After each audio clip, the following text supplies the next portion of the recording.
sticks. Okay, so we are being recorded. So thank you so much for attending. Today's presentation is going to be on data sequencing and informed consent.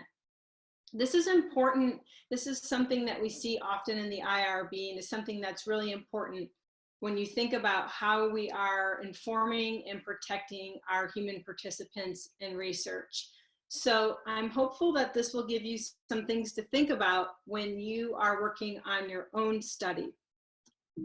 So when you think about your own study and what you're going to be doing with, how you're collecting data, who you're going to be collecting data from, when are they doing it, and what's the timeline. I just want you, if you were to take a piece of paper and make a timeline as you are thinking about when things are going to happen. So if you were to write down, I've got an interview, are they going to be happening simultaneously? Are they happening sequentially? Are the same people to be involved for both the focus group and the interview? Could it possibly be different people?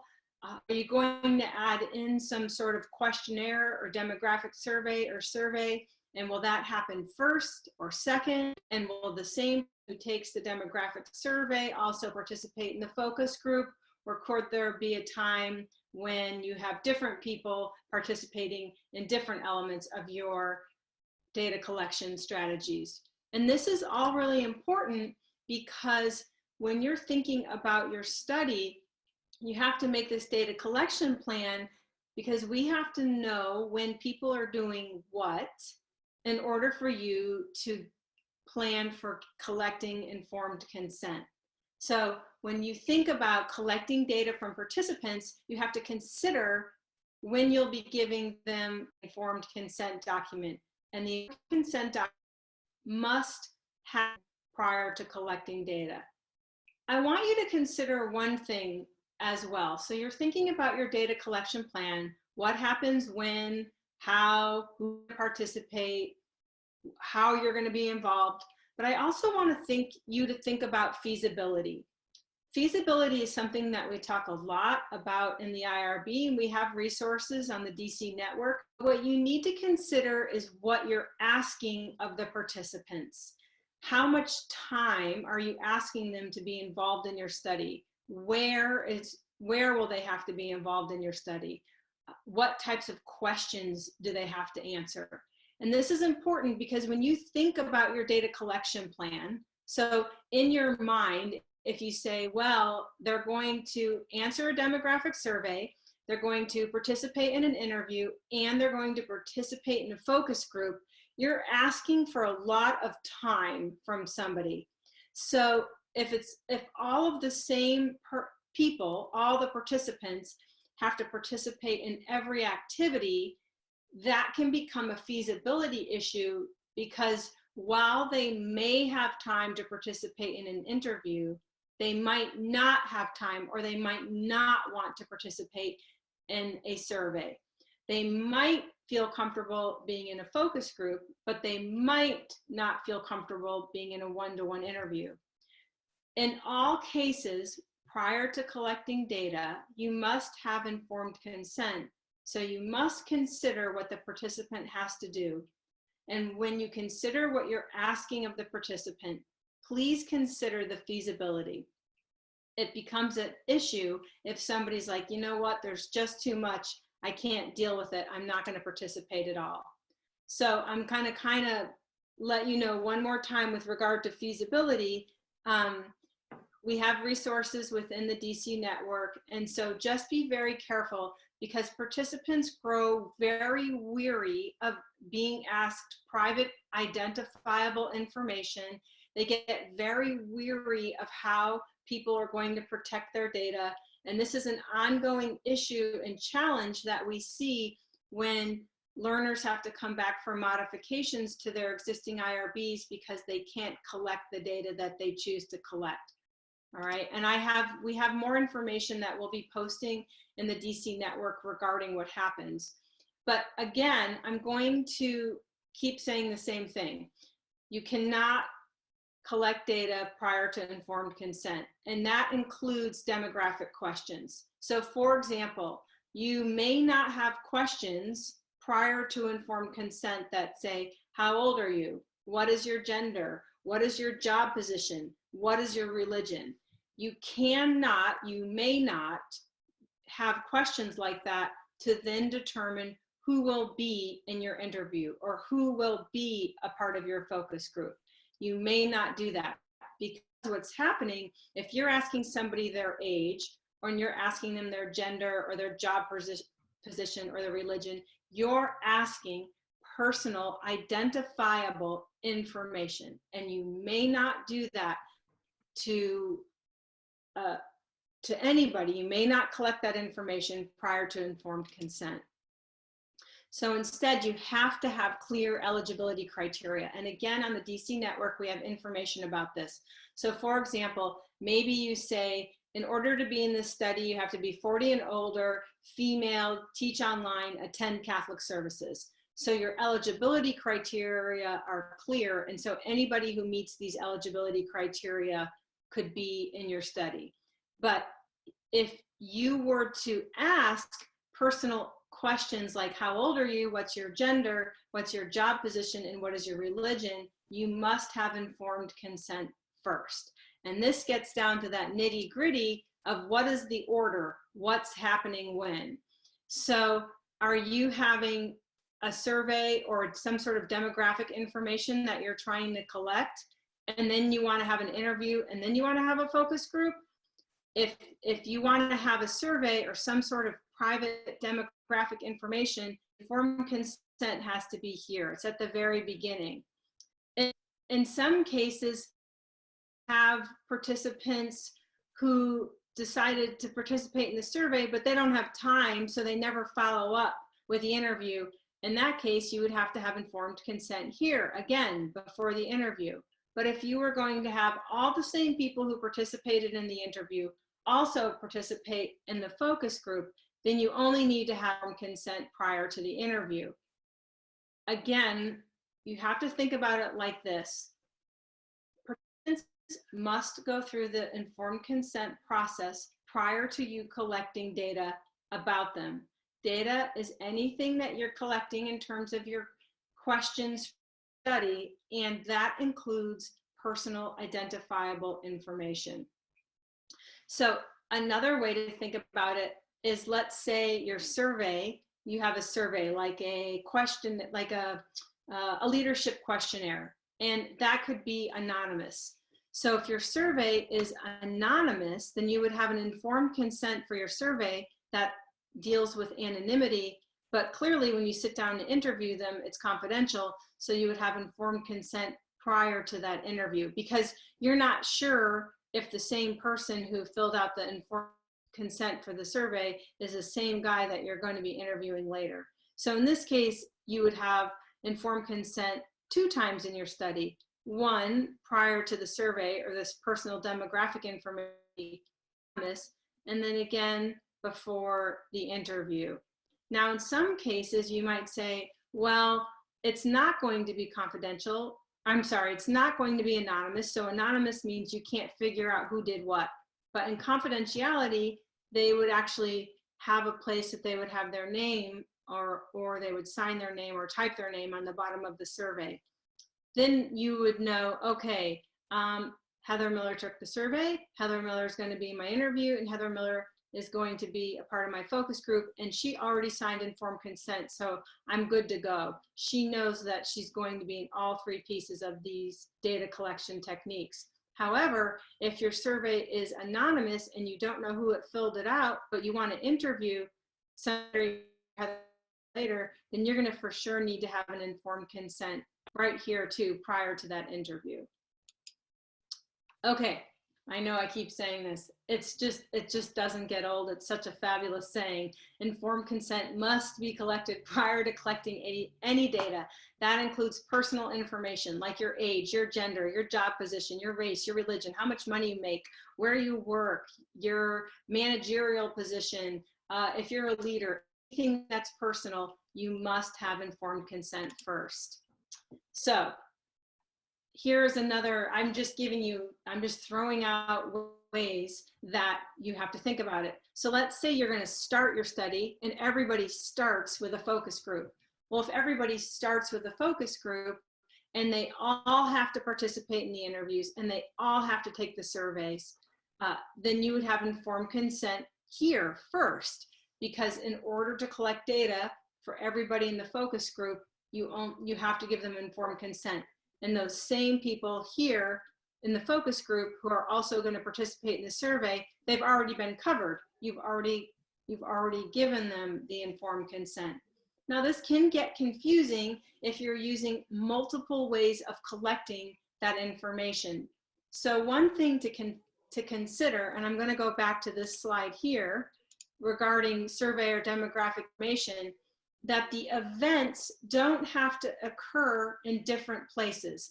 What I mean by that, it's, let's say you have an interview and you want to ask them some demographic information, or you want them to fill out a small survey.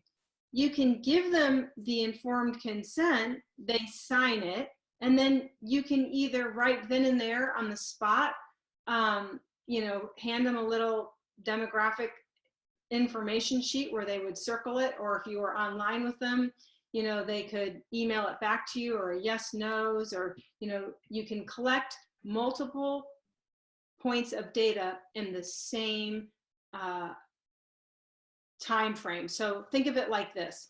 When you go into the doctor collects your weight, and they collect your blood pressure, and they collect your temperature. Those are 3 separate sources of data that happened all at the doctor visit. Just like if you have an interview, you can collect at the end of the interview, you can have your participants do a survey, or you can have your participants fill out a demographic little questionnaire.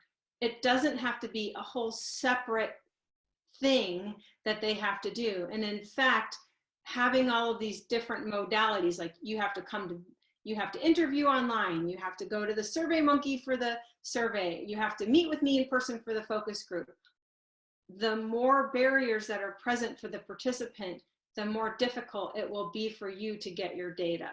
So remember that you can have an additional modality of collecting data at the same time. Just like when you go to the doctor, they collect different points of data during your visit. If you have your interview, you can also have the participants fill out a survey or a demographic.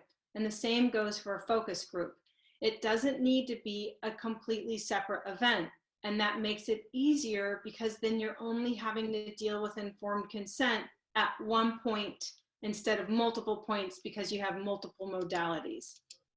All right, so I'm going to just keep talking about these with little different examples. Let's say, for example, you have a survey and a demographic questionnaire, and some of these people might be in an interview and some of these people might be in a focus group, but you don't know who's doing what. So then you would have to have informed consent prior to all of the ways that you're collecting data, because unless you could guarantee that you have informed consent prior to the survey and then they agree to be in an interview, it depends on how you set up your interview. So in that case, as long as you have informed consent prior to collecting data, then, and it's the same participant, then you would need it one time. If you don't know who's filling out your survey, your survey is anonymous, then you would need it multiple times. Oh, I can hear somebody in the background. Cindy, I'm gonna mute you. Okay. Now, is your study sequential?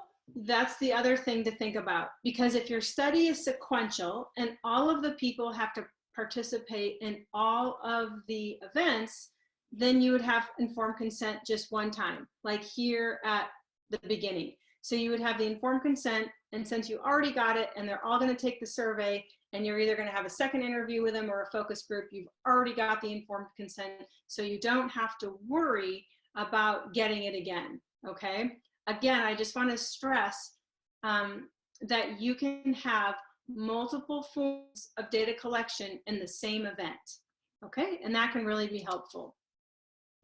So in order to continue to think about this, do all participants have to participate in all of your activities? If yes, then you would need to have informed consent at the beginning. That would cover all activities.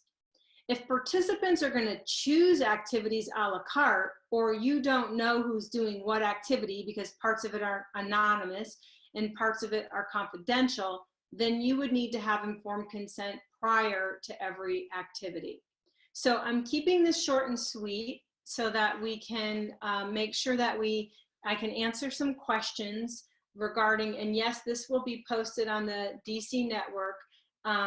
And I just want to let everybody know that if you can sit down with your forms of data collection and you were to, again, if you sat down and I was to walk you through it and you have a piece of paper and you put the piece of paper landscape and you put down the types of data collection that you're going to collect, on a timeline, do you have timelines that show all data collection are occurring simultaneously, like you're going to be sending out surveys and doing interviews at the same because if the timeline was sequentially, then you need to make sure you have informed consent, at the beginning. If they're all happening at the same time, then you would have to have multiple forms of informed consent because, again, it has to happen prior to collecting any data. All right, so I am going to stop sharing my screen. I'm going to put my video back on, if I can figure it out here. Let's see here. And I am here to help you answer questions. I know that the chat is open. So if everybody can just kind of pause before you get chatting, we will be posting this on the, I think that, yeah, the chat is open. We will be posting this on the DC network. It will have closed captioning. And one thing that would be great is when you consider your studies and you're setting up your proposal to think about this, or if you are mentoring learners, is to think about kind of the nitty gritty. So when you say, okay, I'm going to interview, I'm going to have a focus group, and I have a demographic survey, how are you going to operationalize that? How are you going to put all of that information into action?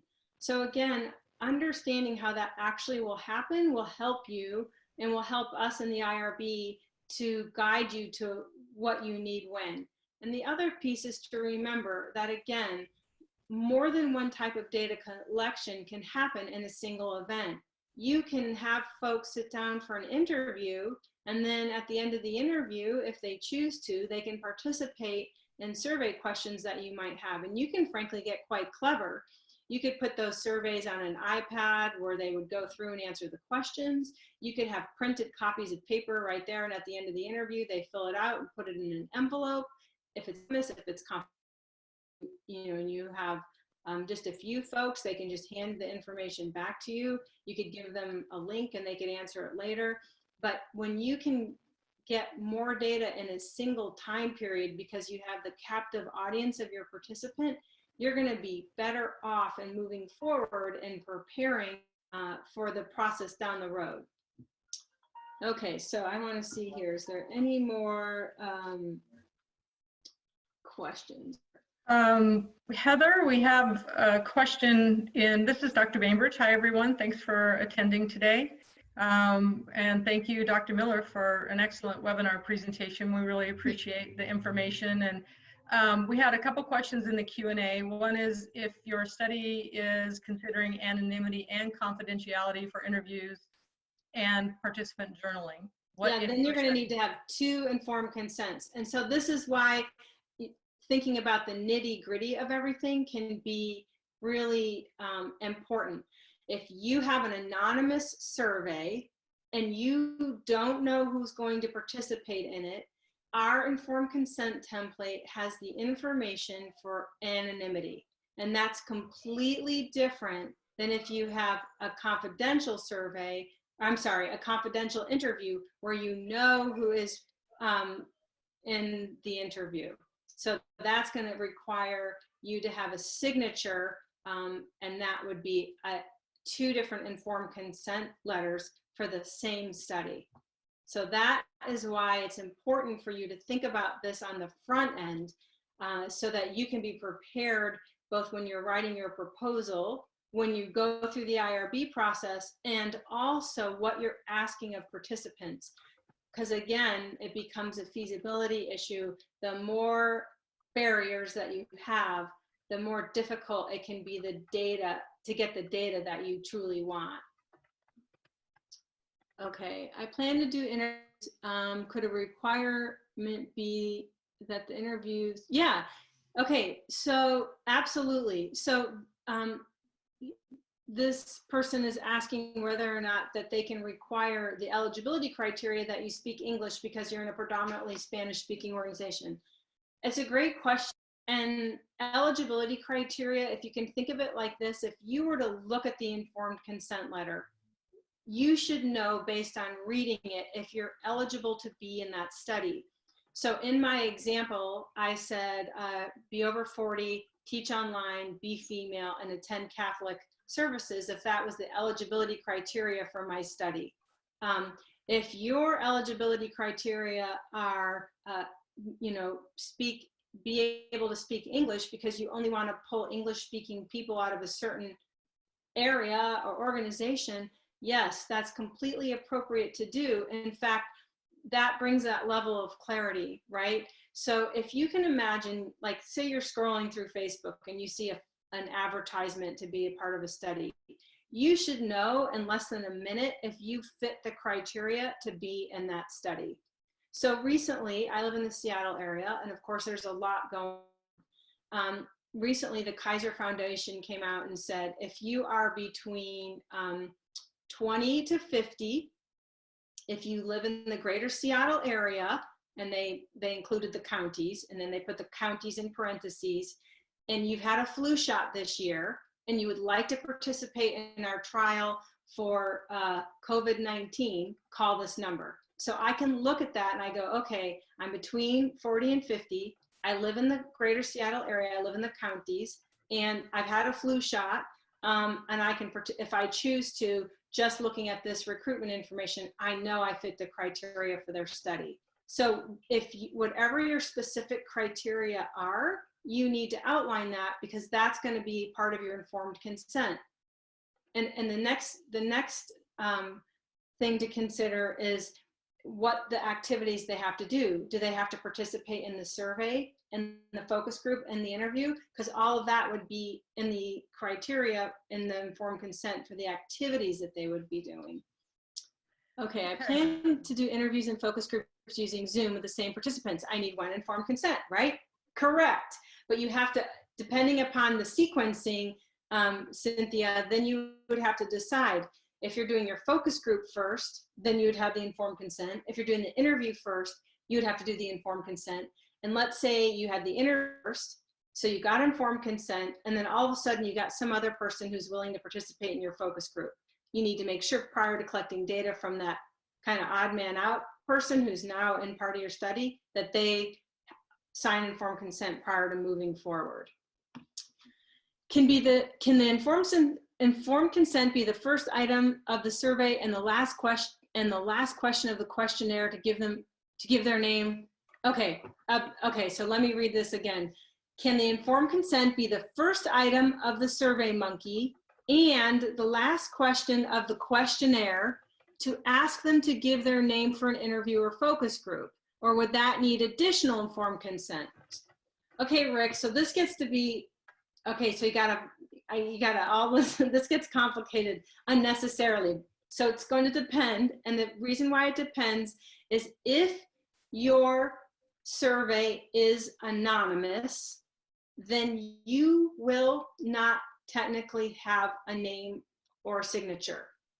However, if your survey is anonymous, regardless, informed consent is the first page. So I get onto your survey link, the very first thing I see is our GCU informed consent, okay? That's the very first thing I see.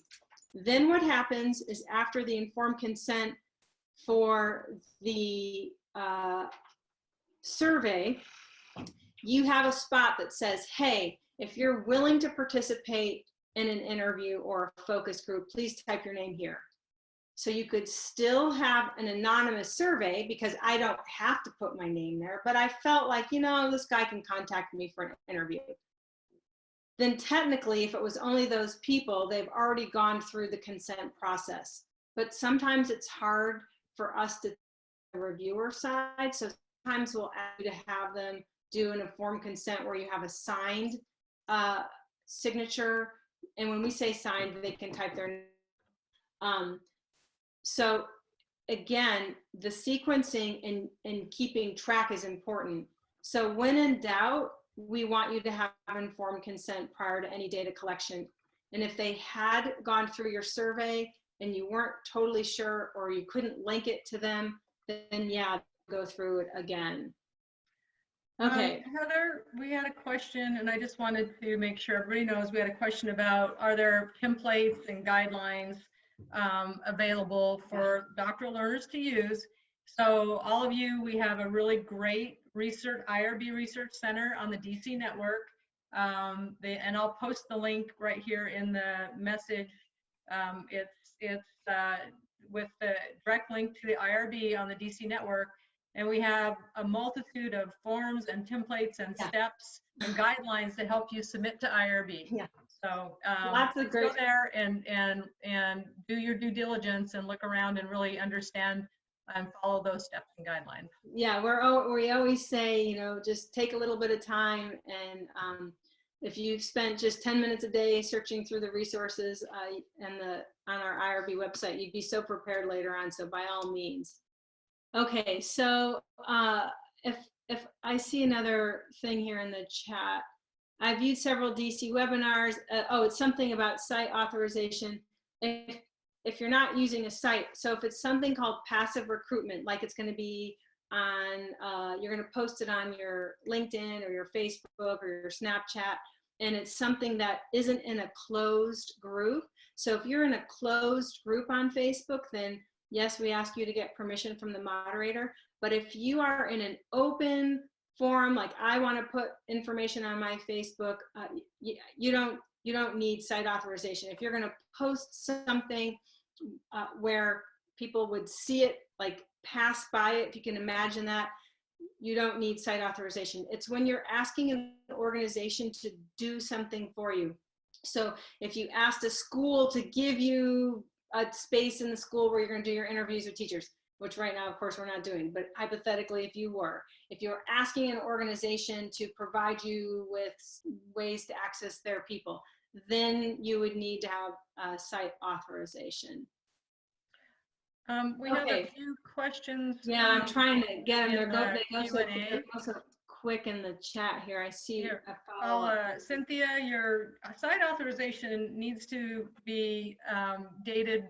You know, usually we ask that your site authorization is current within the prior year. Okay, so if you submit to IRB and your site authorization hasn't expired, it expires, or the good date, you know, the date on it is prior to you submitting to IRB, then you'll have to go back to the site and ask and make sure that they still will allow you to collect that data. So that's a due diligence piece. You know, you have to keep going back and checking on you know, or just making sure your site authorization dates are current and align with your IRB application. Okay, so Rick, I'm going to follow up with your question. So you said, thanks so much. If I ask them their name up front, so if you're asking somebody if you want to know, okay, I'm going to send out the survey, and the person has to sign the informed consent, and that same person's going to participate in the interview or participate in a focus group. And I go through the informed consent, and you say, I'm going to keep your information, you know, confidential and protect it, and then I sign it. Then no, I don't have to do informed consent again. So so I say this in all of our office hours, and I say this in a lot of our webinars, all of the information is our informed consent template. The informed consent template has a lot of directions and a lot. So it's just sort of the bane of the IRB instance, but it's all there. So if you take the time and review our informed consent template, it tells you exactly what to do. So 9 times out of 10 people will rush through it, and the information is there and they haven't looked at it. So it will tell you if you're going to have a confidential study, then you need to have a place for them to type, to have their name. So let's say the first part of your study is going through a survey and it's confidential, and I type my name, and then you say, okay, Heather, when are you ready for the interview? So it's all about knowing who you're collecting data from when, so that you can be sure prior to collecting that data, you have the informed consent. So Lyle asking, is there a passive site form? No, passive recruitment, we have a recruitment template, and again, it's on the DC network, and it says recruitment template, and it just tells you all the things that you need to have in that template. And just to say it all again, the template and the consent form all have that clear eligibility criteria. So again, between 40 and 50 is must be female, must be 40 to 50, must be an online faculty, must attend Catholic services. So then you can look at it and know, like you would know, well, I'm not between 40 and 50, so I can't be in this study. Or I'm not a female, I can't be in this study. Or I attend, a different type of service, I can't be in this study. So eligibility criteria are going to be the same between your recruitment document and your informed consent document. And we say this in the template. So when you looked to work on the IRB, literally just like slowing down and going through those things methodically will save you so much time on the back end from our end. So I just can't stress it enough. We've really tried hard to give all the directions. It's just it's a real tedious, it's like doing your tagline from here. It's a little bit like that, because guess what? They're all federal regulations, and this is the way the feds roll with regulations and making sure. So all of these things we have it's a lot of that crazy detail, but if you just kind of pause and double check, it will really help you. Heather, we have a question I think it's important to have you address again. I'm collecting data from 2 sets of teachers using interviews for one set and a focus group for the other. Am I correct in sending my demographic questionnaire first to ascertain who my general education teachers are from my ESOL teachers? Yeah, no. Okay, short answer, Carlos, you have to first have informed consent. So you can't say to me, Heather, because you're asking personal information. Are you an ESOL teacher or are you a general ed teacher? So first you would have informed consent, or you need to have your clear criteria. So if your criteria are, you must be an ESOL teacher, and only ESOL teachers participate in this part, then that's what you have.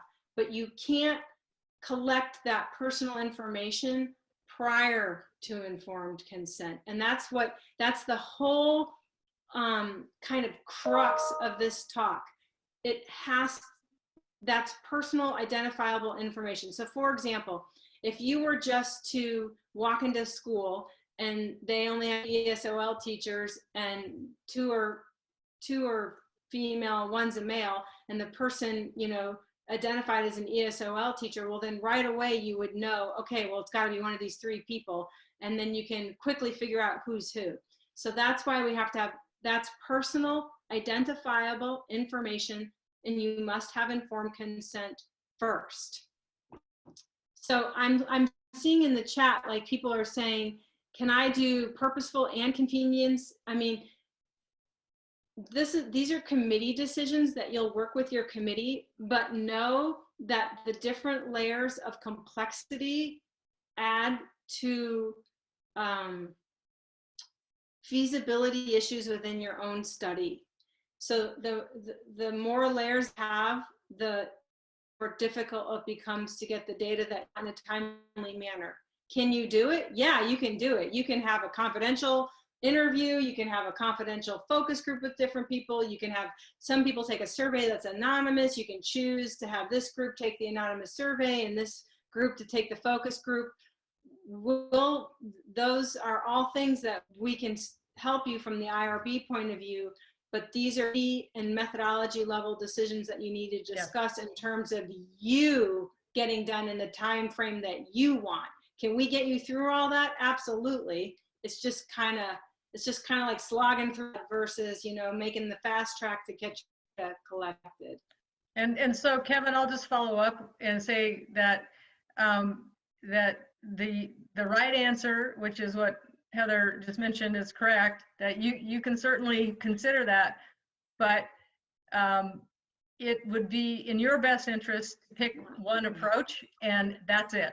Okay, Yeah. because it becomes so much more difficult and complicated, and you have to justify those sampling approaches and have a strong sampling plan and an understanding of that, and be able to really demonstrate that you know what you're doing in terms of recruiting those participants and that sampling approach. So yeah. Heather, is a passive consent allowed at GCU? Oh yeah, that's an interesting, I think what you mean, well, there's a couple of things. There's something called consent where there is the I agree or not agree, which means they read it and they don't sign it. So that's called it's called a written waiver of documentation. So you as the researcher collect it. You don't have a copy of it. So if I go through a SurveyMonkey, if you don't care who's answering it in terms of, you don't need to know their name, you have your eligibility criteria, the person looks at it, they go, I can do it. They'll read the informed consent, they'll click I agree, and that's it. Like, you don't need to print it off. You don't know who that person is, right? Because it's anonymous. So, I think that's what you mean. I'm not, the term is, that's not a term. So there's passive recruitment, which means you're not using a site to help you recruit. So there's passive recruitment, but there's also written documentation of informed consent, which written waivers of documentation. So that means that you still collect informed consent. It's still something the research participant sees, but they don't sign it. It's not something, again, that you would print out and document. I guess the only other context to that would be if you are, say, in a school district and you might be doing a study, and Heather might expand on that, but if you were, it's more of an opt-out type of environment where you might be doing a study with children in the school district, and so and it's part of the curriculum or part of something that is everyday educational activity, and so but the data is still going to be used for research. So instead of requiring an informed consent or a parental informed consent and a subject assent document from the parents and then potentially the students that you're collecting the data on, you could potentially work as an opt-out type of situation where you would send information home to the parent about the research study and let them know exactly what the study's about, and then give them the option to opt out if they don't want their children to participate in the study. And then Heather, if you want to jump in. Yeah, we deal with those on a tiny bit, but those are specific for something. It's called exemption category 1, things that happen within educational environments that are normal for kids. So if there's this normal educational thing that happens in an environment, then the kids are going to, whatever, they're going to use iPads for their math class, and it's just whatever, and the school's like, whatever, it's happening, then the parents could opt their child out, and the information letter contains information for them. But that's a very different thing than the majority of what we see, which is folks doing a survey where they still see the informed consent. It's just they don't attach a signature to it. A couple other questions have Oh popped up. yeah, if participants say they want to participate in the study, but they don't want to sign the informed consent, can they still be in the study? So I can't see Lillian.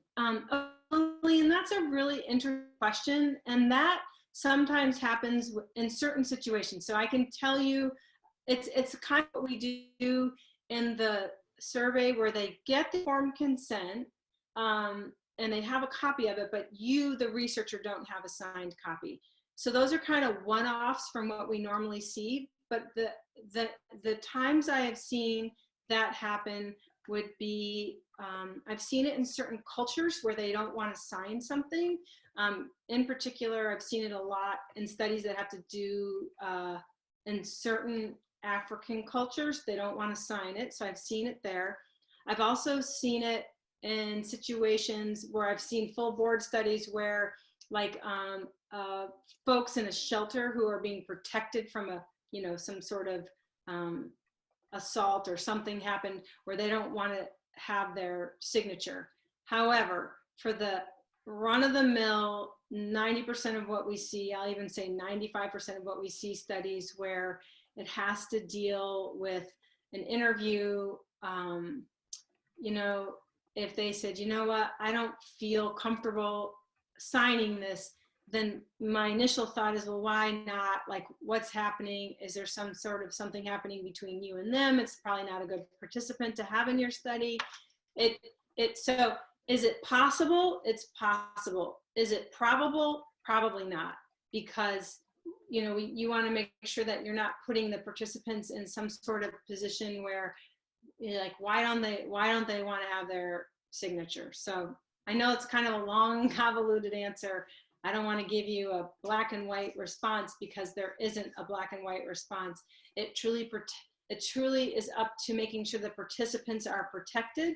So when the reviewer sees the information in front of them, that they would say, you know what, we need to make sure these participants are protected, and truly not signing the informed consent, but is the best way, because it's just one less thing that could get lost with their name on it, or somebody could see it or whatever.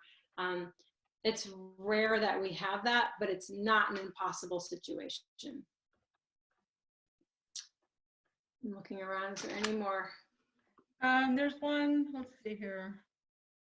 Dr. Miller, I will be collecting data from my school district. I have fulfilled the district research protocol. However, my school district will not provide site authorization letter until I receive IRB approval. Yep.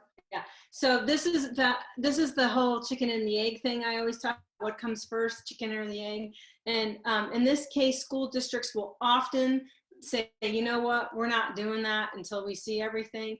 And what I recommend, because the AQR reviewers, they are just helping us make sure that your studies are feasible, and we're all on the same page with supporting you to make sure that what you say you can do. So if I were you, I'd recommend that you, where in the proposal document, it talks about site authorization, go ahead and put in like the district policy, and highlight that little piece that says you have to have IRB approval first, and make a little note so that your committee and your reviewer know that you've done due diligence and that you cannot get site authorization until you have IRB approval. We really want to make sure is that you understand the process and that it's going to be possible. You're going to really want to double check with your school district to make they find these kinds of things and that your study will be probable. And so sometimes they'll send you an email and they'll say, hey, this is the type of stuff that we normally approve. However, we won't go through the whole thing until you have IRB permission. What you don't want to do is set yourself up for a research study that they'll never approve. So having those informal conversations with the leadership within your school district, any emails that can document like, yeah, we see this kind of stuff, we just, and these are things our school district will permit, that is, that you can demonstrate to the AQR team and to your committee that you've done due diligence, then you're good to go. I hope that helps. How do you blend a focus group after semi-structured interviews? Lyle, you have to ask the people if they want to participate in the focus group, and if they do, then you have your focus group. So, remember that just the more you ask of participants, the harder it can be. So if you're saying, hey, Heather, I want you to be in an hour interview, and now I want you to do another, 40 minutes in a focus group, that can get to be not impossible on our end, but it can definitely be a feasibility issue on your end, because people are just, not willing to participate. I would also jump in, Lyle, and say that, like, logistically, you're asking, a focus group is typically comprised of, say, 5 or 7 or 10 individuals. And so that requires all of them to be in some sort of common space, whether that's like on a Zoom call, or whether it's physical space that you're going to have that. So that's making, doing interviews, semi-structured interviews, and then keeping them all together. They all have to come in together for those interviews and then stick around for a focus group afterwards. So I think those are logistical things you need to look at and discuss with your chair and committee members, so that they, you kind of understand what the parameters are for your focus group, and how you would bring those people together, logistically to do that. And if it made sense to have a group of them come in for interviews and then have them stick around for a focus group afterwards, or vice versa. So I think those are logistical things you want to kind of take a look at. Okay. And I also wanted to, I see a bunch of stuff are coming into, a lot of questions are coming in. I did want to just, while I have all of, your attention, I think it's really important right now, sort of during this time where, we're dealing with the coronavirus and a lot of logistical things around site approvals, and a lot of schools obviously are shut down. There's a lot of businesses and organizations and places where maybe you've gained site approval that, of course, now you will have to deal with the reality of maybe delaying that data collection. So those are important things for you to think about in terms of kind of some of the logistics around, what you may or may not be able to do with, if you have IRB approval already, and if you're thinking about, your data collection and coming into IRB in the near term, and what your site approval has, and if you are going to be able to collect that data. So I think I just want to make sure you're all aware of that. And then you should move your information if you can. We put out a note the other day that if you are in data collection and you're moving it from face-to-face interviews to like this, right, using Zoom, that you don't need to come in for a modification. Right. We would expect, so I would recommend anybody who's getting close right now, nobody's going to be sitting down with you. They're not even allowed to, so it's not even a thing, right? So, now is the time to look at moving your data collection to being a format like this, where you could talk to a group or a couple people at a time, but the sitting down, is... Yeah, having in-person focus groups and things like that are probably not, going to be feasible in the near future.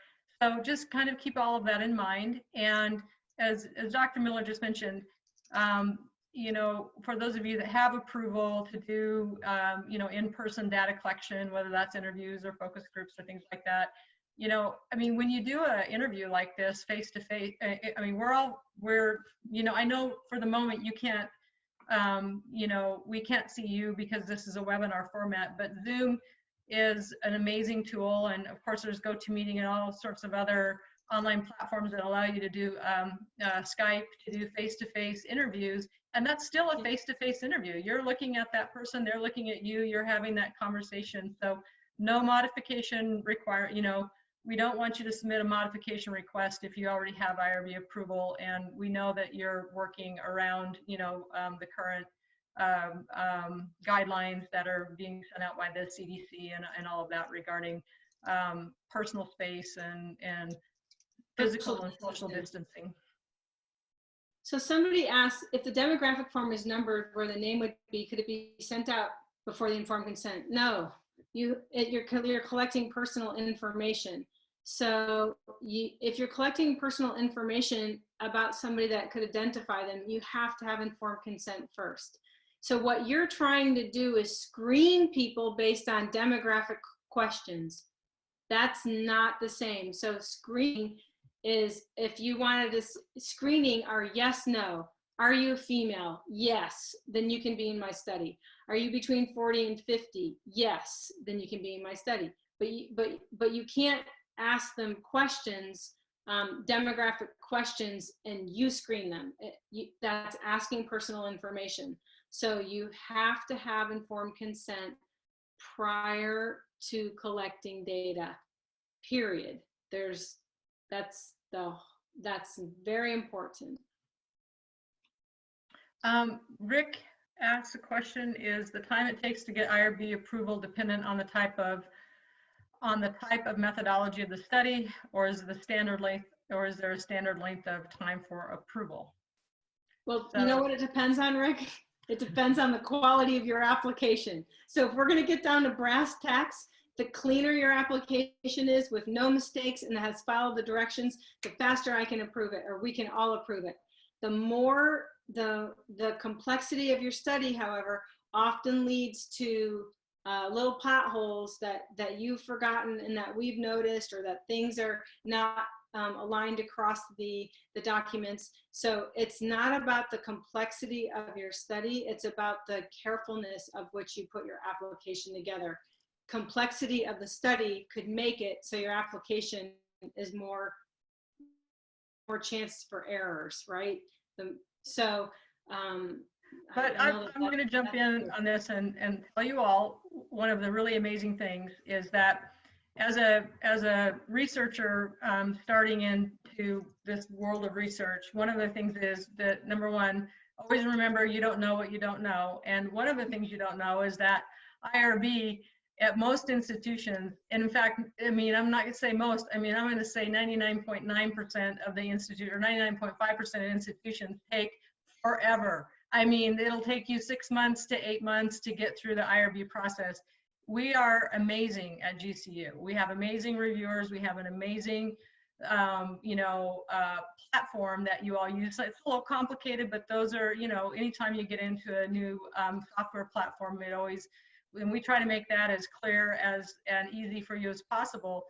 But our review times are typically within 2 to 3 weeks. And for any type for exempt studies, our expedited studies, the only time that you're going to get hung up in IRB is when we have research studies, or if you have a study that involves a full review, meaning that you have a vulnerable population or individuals that fall into that vulnerable category, which are, children under the age of 18, unless it kind of falls into that standard educational practice that we were talking about earlier. If you're dealing with patients, if you're dealing with prisoners, there's a whole group of classification, or of individuals that are classified as vulnerable. And when you are looking at those kinds of individuals for your research, you can expect that it will go through a full review, which means that our really big board of 28 or so members, I can't remember how many are on there, they're all going to be looking at your study and picking it apart and looking for those potholes, as Heather just described. Make sure that the I's are dotted, T's are crossed, and that your participants are fully protected. So that's the thing you need to learn about and think about in terms of your study, and whether it's going to fall into that full review category. And if you go to the IRB Research Center, there's a lot of great information on the various categories and the classifications and things like that. So, just keep that in mind as you're designing your study and putting that together. All right. Do we have any other questions? I think we're done. I think we're good. Well, everybody stay safe and healthy. Keep everybody close to you, and thank you so much. We'll get this into a format that can be put on the DC network. So it usually does take a couple of weeks, and right now things are a little bit crazy, but we'll get it to that team as soon as we possibly can, and we'll get that up on our network as soon as we can. So thank you so much, everybody, for everything.